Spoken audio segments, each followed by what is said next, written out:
que Dieu soit béni et que Dieu soit glorifié. Amen. Je bénis le nom du Seigneur. Je dis merci à Dieu d'être ici parmi vous. Merci mon frère, les anciens qui sont ici, prédicateurs, de m'avoir donné la place. Et je crois que c'est une grâce que Dieu nous fait dans ces temps difficiles que nous vivons de parler de lui. Nous devons réaliser, je le dis souvent, je voudrais te faire comprendre cela, nous devons réaliser que Dieu nous fait grâce. Nous devons réaliser que nous avons une grâce d'être ici ensemble, de pouvoir écouter sa parole, chanter des cantiques, louer son nom. Certaines personnes revenir à Dieu, des personnes qui ne connaissent pas Dieu, l'accepter. Nous, pourquoi? Parce qu'il y a dans le monde entier des endroits où aucun prédicateur ne peut approcher. Il y a des personnes qui prient Dieu pour que Dieu puisse envoyer des serviteurs.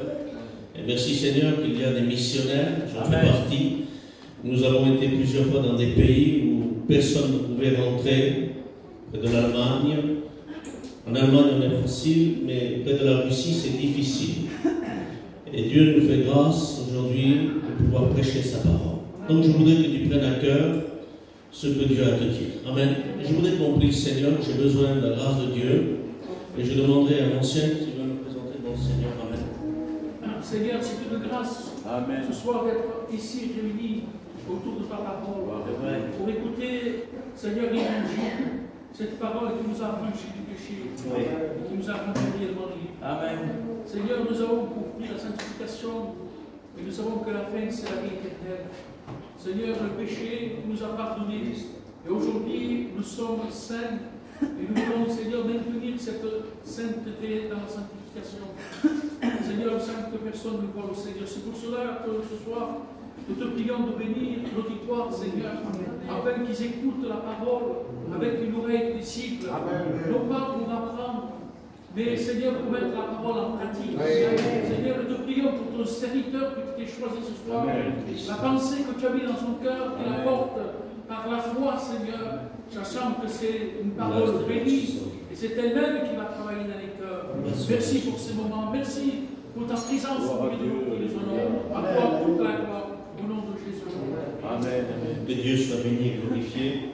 J'étais en train d'écouter l'église comme elle chante, et que Dieu vous bénisse. C'est beau une église qui chante, qui glorifie le nom du Seigneur. C'est une église vivante. Alléluia. Que Dieu soit béni, continuez comme ça. C'est beau de louer l'Éternel dans les chants. Alléluia. Et pourquoi je dis cela? Parce que certaines églises ne chantent pas. Difficile de faire chanter une personne, de dire un Amen, alors que Jésus est là. Amen. Je voudrais te dire ce soir que je ne suis pas venu avec un nouvel évangile, loin de là, sinon les frères me mettraient dehors. Et tout simplement pour te dire ce que tes prédicateurs t'ont annoncé des maintes fois, les anciens qui sont parmi nous. Nous rentrons dans le champ des anciens, nous sommes des jeunes prédicateurs, et nous voudrions juste faire un rappel. Faire un rappel et te dire que les temps sont courts et qu'il est temps pour toi de revenir à Dieu fidèle, toi qui es loin de l'Éternel, toi qui s'es éloigné de Jésus, toi qui ne connais pas Christ. Il est temps de l'accepter comme sauveur et maître, et surtout toi, à votre grade, de venir à la maison de Dieu. Les temps sont difficiles devant nous, nous savons très bien tout ce qui se passe. Nous n'avons pas besoin d'entendre de droite, de gauche, nous avons la parole de Dieu pour cela. Nous savons que tout est mis en place pour le retour du Christ. Et nous savons, comme ce cantique disait, prends courage chrétien, nous les enfants de Dieu, nous les serviteurs de Dieu, nous devons nous dire l'un à l'autre, prends courage mon frère. Les temps sont courts, bientôt Jésus va venir nous chercher. Et je voudrais te dire cette parole, l'Église de Dieu, bientôt nous allons rentrer à la maison. C'est une certitude, ce n'est pas la promesse d'un homme, c'est la promesse de Jésus, alléluia. Et lorsqu'il dit quelque chose, il le fait. Il dit, lorsque je m'en irai, préparer une place, que j'aurai terminé, je viendrai vous chercher. Et son temps est court, tout s'accélère, tout se met en place.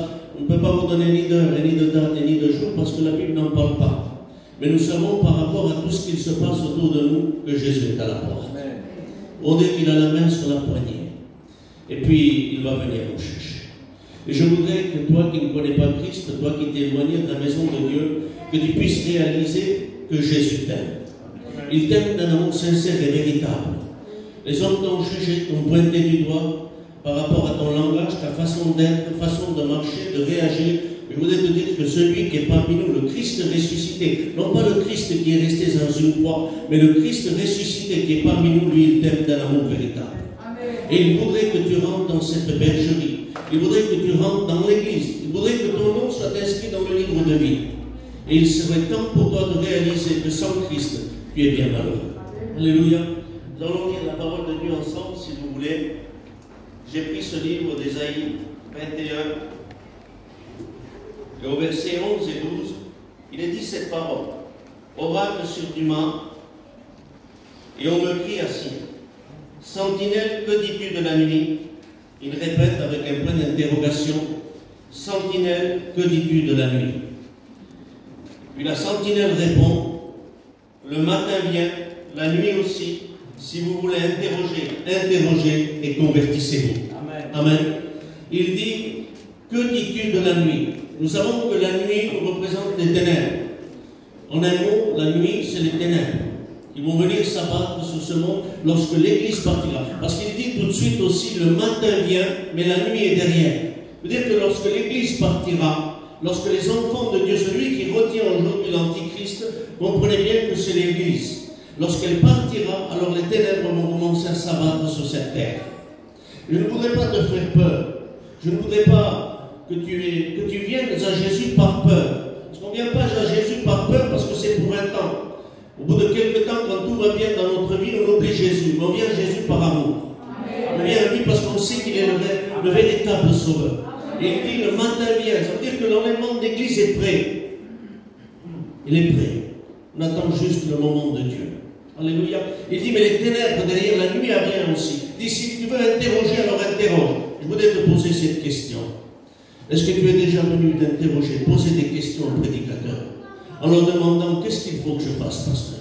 Laisse-moi te dire qu'ils te donneront certainement non pas une solution humaine, mais une solution biblique, celle qui vient de Dieu. Et ils te diront, convertis-toi, reviens à la maison de Dieu, infidèle, et tu seras sauvé. Et il est temps pour toi, parce que Dieu, dans son amour, dans sa grâce, a choisi des sentinelles, des hommes, des prédicateurs, qui annoncent ce qu'ils voient. La sentinelle, elle est là, et puis elle regarde autour de elle, elle annonce le danger. Je voudrais te dire que tu cours un grand danger. Si l'Église vient à partir, alors tu cours un grand danger. Si tu n'es pas près de Dieu, alors tu cours un grand danger. Et je voudrais te dire que ce soir, c'est pas grave. Que ce soir, il faudrait que tu réalises que la sentinelle ce soir, c'est moi. Ça aurait pu être un autre frère, ça aurait pu être un ancien, ça aurait pu être un serviteur de Dieu, non. Mais ce soir, il m'a choisi pour te dire ce que Dieu a à te dire ce soir. Amen.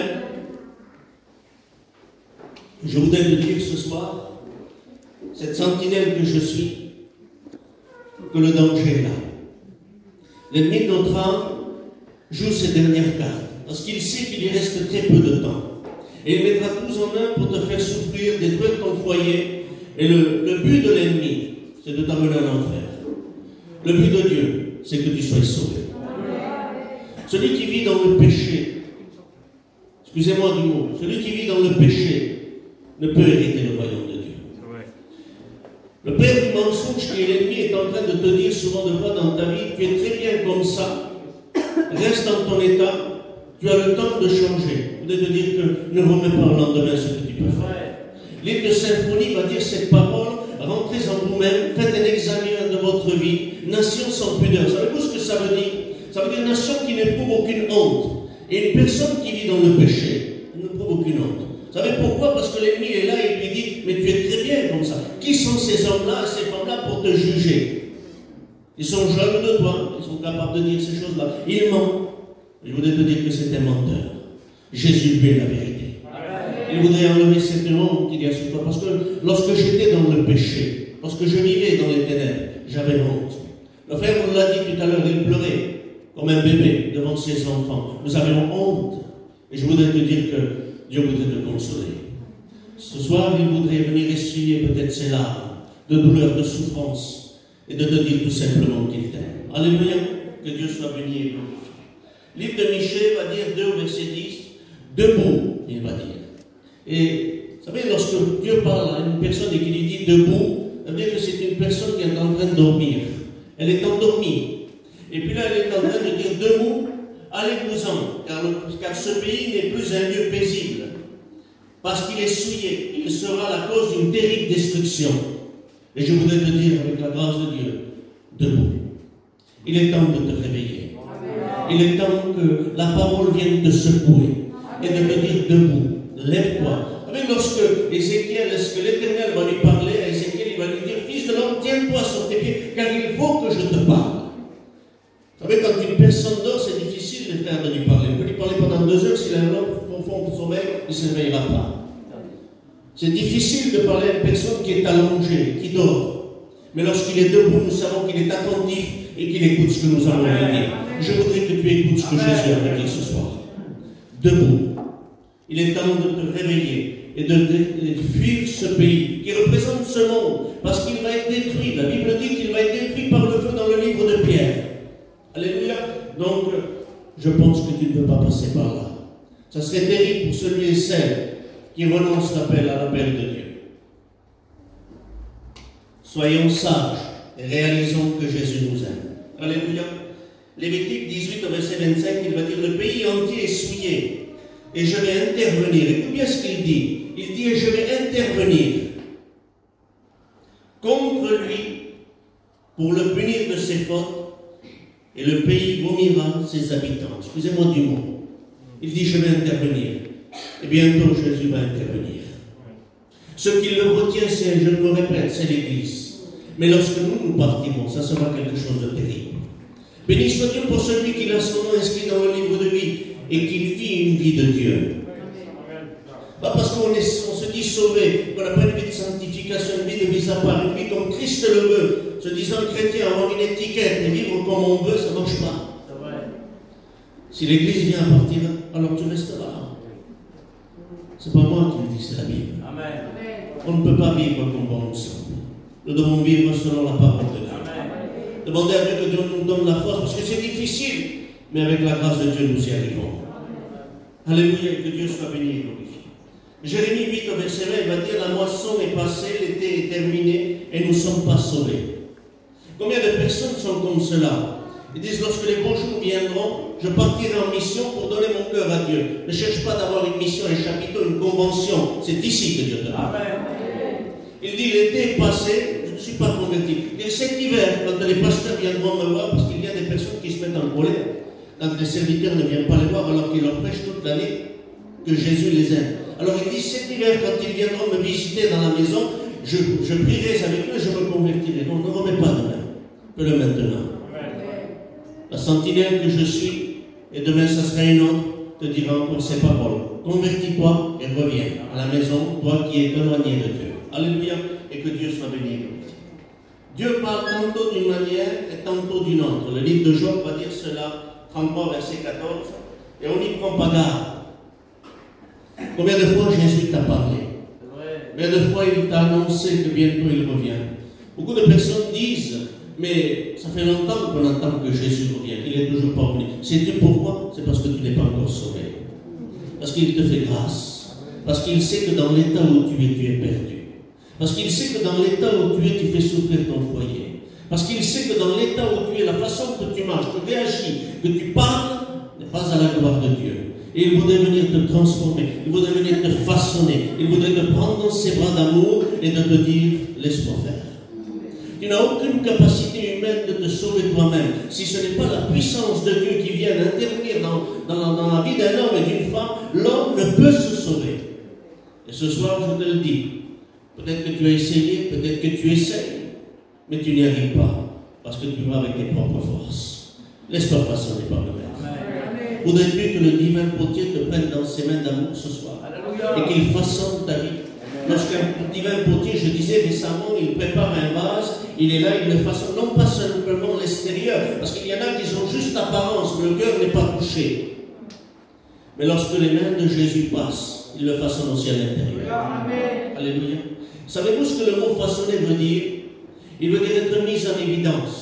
Ça veut dire que lorsque Dieu aura terminé de te façonner, si tu te laisses façonner, il te mettra en évidence devant le monde entier. te mettre en évidence devant ton foyer, mettre en évidence devant ceux et celles qui te jugeaient, qui te pointaient du doigt. Avec comme sur moi, on ne mettait pas 5 centimes. On disait, Michael, un jour ou l'autre, on me retrouvera mort dans un fossé. Vous savez ce qu'ils font aujourd'hui quand ils nous voient, ils mettent la tête en bas. Parce que Dieu les a confondus. Amen.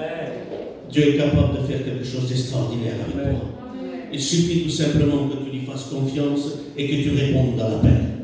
Livre des Proverbes 1, verset 24, il dit, puisque j'appelle et que vous résistez, puisque j'étends mes mains et que personne n'y prend garde. Il dit, j'appelle mais vous résistez. J'appelle mais vous n'y prenons pas garde. Depuis combien de temps tu résistes à Dieu? Sais-tu que le combat est perdu d'avance? Lorsque Dieu cherche un homme et une femme, il le trouve. Amen. Ne te trompe pas de combat, mon ami.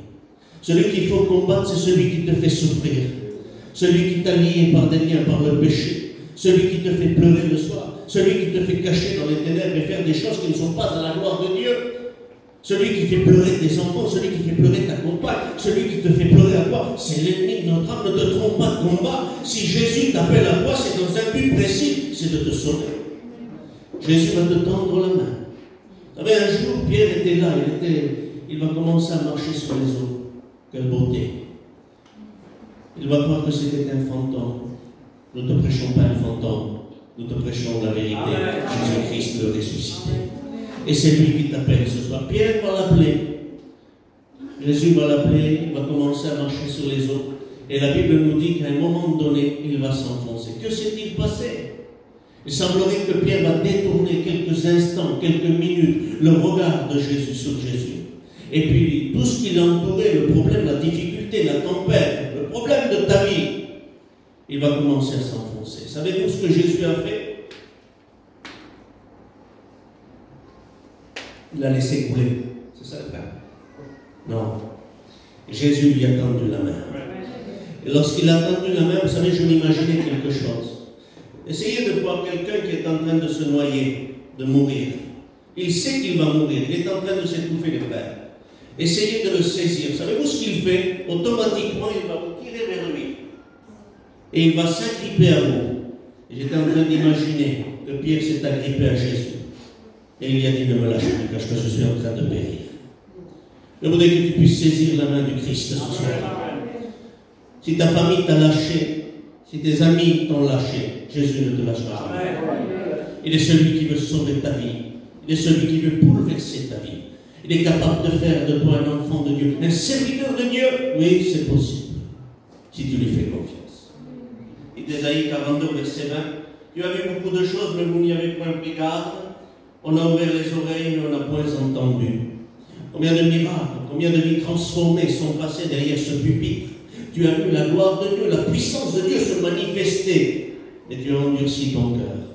Tu as fermé tes oreilles. Je voudrais que tu fermes ces oreilles et que les oreilles de ton cœur s'ouvrent. Afin que la parole de Dieu vienne y prendre place. Il dit cette parole, élargissez votre cœur afin que je puisse y prendre place.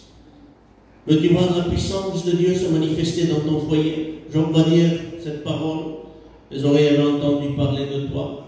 C'est ça mon frère. Et aujourd'hui mon œil t'a vu. Alléluia. Comment on voit la puissance de Dieu? Le frère l'a dit, je crois que c'est hier que tu as prêché ça. On était bénis hier, alléluia. On va être bénis ce soir aussi. Amen. Comment voir la puissance de Dieu? Est-ce que Job a vu Dieu? Est-ce que Job a vu Jésus? Non. Mais par la puissance qui s'est manifestée dans sa vie, il a vu Dieu. Je voudrais te dire que si tu veux voir Dieu, laisse sa puissance se manifester à travers ta vie. Amen. Et tu glorifieras le nom de Dieu, tu diras chez Dieu. Amen. Alléluia. Et que Dieu soit béni et glorifié. Et que tu puisses croire que lui seul est capable de changer les circonstances de ta vie. Amen. Que Dieu soit béni. Ésaïe 62, verset 6. Sur tes murs, Jérusalem, j'ai placé des gardes. Ils ne se tairont ni jour ni nuit. Vous qui rappelez au souvenir de l'Éternel, point de repos pour vous. Je voudrais te dire que les sentinelles qui sont ici, qui passeront derrière ce pupitre, ne cesseront de dire que Jésus t'aime. Nous te rappellerons davantage que Jésus t'aime, et qu'il veut te sauver. Nous cesserons jour et nuit de te dire ce que tu dois entendre de la part de Dieu. C'est pour cela que ce soir, je voudrais que tu réalises qu'il est temps pour toi de l'accepter. S'il y en a parmi nous ce soir qui ne connaissent pas Christ, je ne sais pas. S'il y a des retrogrades, alors reviens. Il est temps de rentrer à la pêche. Il y a du pain en abondance pour la maison de Dieu. Alléluia. Et que Dieu soit béni. Jérémie 3, verset 12, je vous donne les versets comme ça. Je ne dirais pas que ça vient de Michael, mais que ça vient de la parole de Dieu. C'est important de dire les versets. Amen. Il est dit cette parole. Va écrire la parole au nord et dit reviens fidèle Israël. Il parle à Israël, mais ce soir il te parle à toi. Il dit l'Éternel ne te jettera pas, ne jettera pas sur vous un regard sévère, car je suis miséricordieux, dit l'Éternel, je ne garde pas ma colère à toujours. Alléluia. Que Dieu soit béni et glorifié. Il dit pour toi, retrograde, infidèle, reviens. Je ne garderai pas un regard sévère sur toi, une colère éternelle, mais il dit reviens. Reviens parce qu'il a un amour éternel, il est compatissant. Alléluia. Un homme, une femme, excusez-moi, gardera une colère dans le cœur. Mais nous, l'Église de Dieu, pour ceux et celles qui ont rencontré le Christ, lorsque nous voyons un retrograde venir à la maison de Dieu, alors nous devons glorifier le nom de Dieu. Savez-vous pourquoi? Parce que Jésus l'aime. Et si Jésus l'aime, nous l'aimons aussi. Peu importe ce qu'il a fait, peu importe ce qu'il a dit, je ne sais pas comment tu vis, l'homme a tendance à juger, à regarder, à pointer du doigt, à regarder à l'apparence. Mais Jésus ne regarde pas à l'apparence. Il est celui qui connaît le cœur. Vous savez, j'étais en train de réaliser récemment, lorsque Pierre, cet homme de Dieu formidable, qui va reconnaître qu'il est le Fils de Dieu, alléluia, amen. Pierre qui était là en avant, toujours là, à un moment donné, la Bible dit qu'il va renier le Maître. Il disait, si même il faut mourir, je mourirai. Il l'a renié, parce que Jésus lui avait dit. Et puis j'étais en train de réaliser que lorsqu'il va s'approcher près d'un feu étranger, une femme va venir lui parler, et il va renier le Maître. Et à un moment donné, les regards de Jésus et les regards de Pierre vont se croiser. Écoutez, les regards de Jésus et les regards de Pierre vont se croiser. Et savez-vous ce que Pierre a fait? Il a commencé à pleurer amèrement. Jésus est en train de te regarder. Il y a longtemps, peut-être que tu le suis de loin, que tu t'es approché d'un feu étranger et que tu t'es brûlé, parce que ce n'est pas le véritable feu. Feu de Dieu vient bouleverser une vie. Pierre le regardait de loin. Il croise les regards avec Jésus. Et il commence à pleurer amèrement. Jésus est pris. On va l'amener à la croix de Golgotha. Il va mourir. Le troisième jour, il va ressusciter. Alléluia. Amen. Pour Pierre, c'est fini. Comprenez bien. Il vient de renier Jésus. C'est terminé pour lui, mes frères. Si c'est moi et vous, on dit que c'est terminé pour lui. Lui qui a vu les miracles, lui qui a vu les morts ressuscités, il va le renier. Combien de choses tu as vues dans ta vie et avec le temps, tu as renié le Maître. Les gens sont en train de te pointer du doigt, peut-être parce que ta vie n'est plus conforme. Mais pour Pierre, ce n'est pas terminé. Écoutez ce qui va se passer. À la résurrection, au tombeau, deux femmes vont y aller. Et lorsqu'ils sont là, il y a un ange. Et il est en train de leur dire, qui cherchez-vous? Celui qui est ressuscité. Et puis écoutez ce qu'il va dire. Allez dire aux disciples. Écoutez bien. Allez dire aux disciples et allez dire à Pierre. Ça veut dire qu'il y a un message particulier pour Pierre. Et ce soir, il y a un message particulier pour toi. Jésus te dit, viens tel que tu es. Certainement que Jésus disait, Pierre, tu m'as abandonné, tu m'as renié, tu m'as laissé tomber, mais je t'attends. Jésus t'attend. Il est temps pour toi de revenir à la maison de Dieu, retrograde, s'il y en a parmi nous. Alléluia. Et que Dieu soit béni et glorifié. Est-ce que vous me donnez encore une dizaine de minutes? Amen. Amen. Et puis on va prier le Seigneur. Livre d'Ésaïe 57, je vais prendre plutôt celui-là, excusez-moi. Livre d'Ésaïe 21, verset 6. Car ainsi m'a parlé le Seigneur. Va et place la sentinelle et qu'elle annonce ce qu'elle verra. Et je voudrais vous dire, mes frères, que ce que nous voyons, nous jeunes prédicateurs, depuis peu de temps, à peu près 11 ans pour moi, mais écoutez, ce n'est pas terrible, et ça va de pire en pire. Qu'elle annonce ce qu'elle verra. Et le livre de Jérémie 6, il dit ainsi par l'Éternel, placez-vous sur le chemin et regardez, demandez quels sont les anciens sentiers, quelle est la bonne voie, marchez-y, vous trouverez le repos de vos âmes. Et nous voudrions que tu puisses nous poser la question. Nous te dirons simplement que le chemin, c'est Jésus-Christ. Jésus va dire, je suis le chemin, la vérité et la vie. Savez-vous la réponse de ces personnes-là dans le livre de Jérémie 6 au verset 16? ils vont dire cette parole. Ils répondirent, nous n'y marcherons pas. Et il y a des personnes comme cela. Dieu est en train de les avertir à travers la sentinelle, de leur parler, de leur dire qu'il est le chemin, qu'il est la vérité, que lui seul est capable de les changer, de les transformer, de les sauver. Et il dit non, nous resterons comme cela, nous n'y marcherons pas. Quelle gravité! Quelle gravité! Et puis, un peu plus bas, on va dire cela, au verset 17. J'ai mis près de vous des sentinelles. Soyez attentifs au son de la trompette. La version Shoraki va dire une autre chose. Elle va dire cela. Soyez attentifs au son du chauffard. Et le chauffard est traduit par la voix de Jésus-Christ. Ça veut dire que soyez attentifs, que lorsqu'un prédicateur ouvre la Bible, c'est la bouche de l'Éternel qui est en train de te parler. Au son de la trompette, au son de la voix de Christ. Et il te dit tout simplement, reviens. Il est temps pour toi de revenir. Savez-vous ce qu'ils vont répondre? Et ils répondirent, nous ne serons pas attentifs. Et il y a des personnes comme ça. Ils cherchent de droite, de gauche. Ils détournent le regard. Ils passent à côté du mot de Dieu. Le livre de Matthieu 13 va dire cette parole. C'est ainsi que cette prophétie est pour eux. Ils ont des oreilles pour entendre, des yeux pour voir, mais ils n'entendent pas, ils ne voient pas. Parce que le cœur de ce peuple est devenu insensible. Il parle à Israël. Comment, mon frère? Oui, mais ce soir, il te parle à toi. Il y a des personnes comme ça. Ils sont attentifs, ils écoutent quand ils veulent, quand ça leur plaît. Si ça fait mal, ils n'écoutent pas. Et ils sont insensibles. Insensibles à la parole de Dieu. Je voudrais que ce soir, ton orgueil puisse être brisé ce soir. Et que tu sois humble. Et de comprendre que Jésus t'aime. Et qu'il est en train de te parler. Et qu'il voudrait bouleverser ta vie.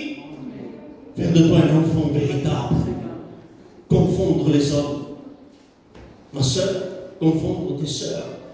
Confondre ceux et celles qui parlaient sur toi. Jésus est capable de le faire. Si simplement tu voudrais. Ézéchiel 33, versets 7 et 8, où nous allons lire ensemble. Et dis, toi, fils de l'homme, je t'ai établi comme sentinelle sur la maison d'Israël.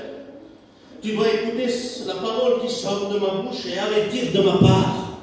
C'est-à-dire qu'il est en train de me dire, à moi, Michael, tu dois écouter ce qui sort de ma bouche, pas de ta bouche à toi, et avertir de ma part. Alléluia, de la part de l'Éternel. Il est en train de dire, quand je dirai aux méchants, tu mouriras. Si tu ne parles pas pour détourner le méchant de sa voie, ce méchant mourira dans son iniquité. Je te redemanderai son sang. Je ne sais pas, mes frères. Nous, les sentinelles qui sont ici, nous ne voulons pas que le sang de personne retombe sur nous. Nous voudrions tout simplement te dire ce que Dieu a à nous dire. Alléluia. Et ce que Dieu nous dit, nous te le disons. Moi, c'est ce que je suis en train de faire. Et j'étais en train de poser la question il y a quelques années à Dieu. Je disais, Seigneur, mais pourquoi méchant? Pourquoi tu dis méchant, Seigneur? Ce sont des hommes, ce sont des femmes. Ils ne comprennent pas. Pourquoi méchant? Puis le Seigneur m'a répondu dans la simplicité, les frères. Il m'a dit, Michael, si tu crois que le méchant pour toi, c'est comme si quelqu'un est venu te persécuter, excusez-moi, s'il y a des anciens parmi nous insulter, nous frapper, ça c'est un méchant pour toi. Pour moi, non. Alors j'ai dit, c'est quoi pour toi un méchant, Seigneur? Il m'a dit, c'est lorsque j'ai choisi ma sentinelle et qu'elle annonce ma parole et qu'il résiste dans son cœur, dans son orgueil et qu'il reste dans sa position, cette personne-là est un méchant pour moi, parce qu'il résiste à mon appel. Et je voudrais se faire comprendre ce soir de ne pas être méchant, mais de l'accepter. Il est temps pour toi d'être humble et de réaliser que Jésus t'aime. Il dit par contre un peu plus bas, si tu annonces ce que je te dirai, sentinelle, et que lui, il refuse et qu'il meurt dans son iniquité, alors lui, son sang retombera sur lui. Et que Dieu fasse ce soir, que tu sois humble, que tu sois sage, et que tu comprennes que Jésus t'aime. Ézéchiel 33, verset 11, il dit cette parole, dis-leur, je suis vivant, dit le Seigneur éternel. Ce que je désire, ce n'est pas que le méchant meure, c'est qu'il change de conduite, et qu'il vienne, et qu'il vive. Revenez, il dit, de votre mauvaise voie. Pourquoi mourriez-vous? Il va dire, je m'en désire à moi. Ce n'est pas que le méchant meure, mais c'est qu'il change de conduite. Le désir de Dieu, c'est que tu changes de conduite. Tu n'es pas capable de le faire, lui, il va le faire pour toi. Alléluia. Et que tu vives une vie éternelle avec le Maître. Alléluia. C'est ce qu'il veut. Alors il dit, revenez, et revenez à deux fois. Combien Dieu est poli. Vous savez, j'étais en train de réaliser comment Dieu est poli. Lui qui est le Saint des Saints, le Roi des Rois, le Dieu tout-puissant, celui que nous servons. Le livre de l'Apocalypse, 3 au verset 9, il va dire cette parole. C'est Jésus. Il dit, je frappe à la porte, et celui qui m'ouvre, je rentre, je vivrai chez lui, je dînerai avec lui. Je m'établirai en un mot avec lui. Quelle politesse. Lui qui est le Dieu Tout-Puissant.